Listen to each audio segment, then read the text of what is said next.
Welcome to Testify Ministry. Testify Ministry में आपका स्वागत है। आए मिलकर आज का पवित्र वचन सीखे। जय यीशु मेरे भाई और बहनों, परमेश्वर के नाम से हम आपका स्वागत करते हैं। जान लीजिए कि पिता आपसे प्रेम करता है।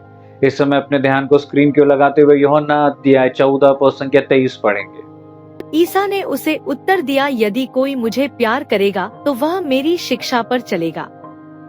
मेरा पिता उसे प्यार करेगा और हम उसके पास आकर उसमें निवास करेंगे। मेरे भाई और बहनों, इतने सुंदर तरीके से ईश्वर कहता है कि मैं चाहता हूं कि तुम मेरे आज्ञा को पालन करो, क्योंकि तुम मुझसे प्रेम करो, क्योंकि मैं चाहता हूं कि मैं, मेरा पिता और पवित्र आत्मा तुम्हारे पास निवास करें। इतने सुंदर तरीके से वचन कहता है मेरे भाइयों, क्योंकि जो ईश्वर से प्रेम करता है उसके आज्ञा को पालन करता है। जो आज्ञा को पालन करता है, ईश्वर पिता और पवित्र आत्मा उनके अंदर निवास करते हैं। मेरे भाई और बहनों, ईश्वर चाहता है हमारे अंदर निवास करने के लिए। ईश्वर चाहता है कि पिता पवित्र आत्मा अपना कार्य कर सके हमारे अंदर, जिस कार्य के लिए हमें बनाया गया है।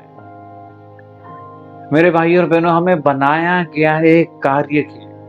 हमें इसलिए नहीं बनाया गया कि हम दुख, तकलीफ, परेशानी, बंधनों से जूझते हुए रहे, रोते हुए रहे, तकलीफों से हमेशा पकड़े हुए रहे। इसीलिए नहीं बनाया गया। वो बनाया गया है हमें कि पिता पवित्र आत्मा ईश्वर हमारे अंदर निवास कर सके और हम उसकी स्तुति, आराधना हमेशा कर सके। उसके लिए हमें बनाया गया है। जिस प्रकार हमने कल पढ़ा, हमें बनाया गया है कि हम उसके कार्य कर सके, जो कार्य उसने किया है।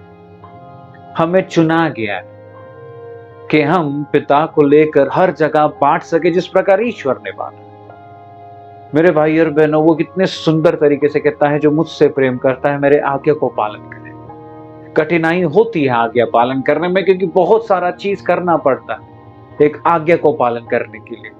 लेकिन जब हम उससे प्रेम करते हैं तो हमें कोई कठिनाई नहीं होती उसकी आज्ञा को पालन करने की, क्योंकि हम उस व्यक्ति से प्रेम करते हैं।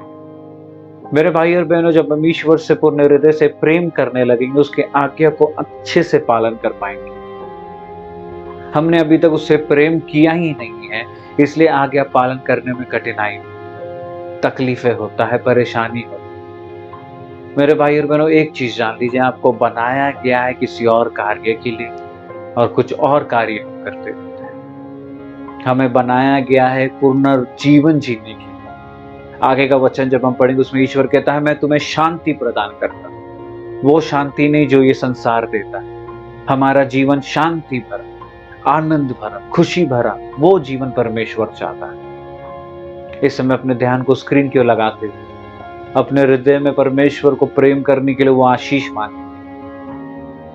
हे पिता परमेश्वर, हम धन्यवाद देते हैं इस दिन के लिए। धन्यवाद हर एक चीजों के लिए जो तू हमारे लिए करता है और हमेशा करता रहता है। हमारे हृदय के अंदर वो प्रेम दे कि हम तेरे हर एक आज्ञा को पालन कर सके, और पिता पवित्र आत्मा और तू जो कार्य के लिए शरीर को बनाया है उसको पूर्ण रूप से कर सके। ये शरीर तेरा है परमेश्वर, पूर्ण रूप से इसमें तू निवास दे। तेरे आत्मा की अगुवाई इस शरीर में होने दे। तेरे ताकत, करुणा, कृपा को इस शरीर में आने दे। जो हमें देख रहे, सुन रहे हर एक भाई बहन के लिए सुबह हम प्रार्थना करते हैं। हर एक चीजों को तेरी ओर लगाते हुए परमेश्वर धन्यवाद देते हुए ये प्रार्थना तेरे नाम से हम मांगते और कबूल करते हैं। आमीन। जय श्री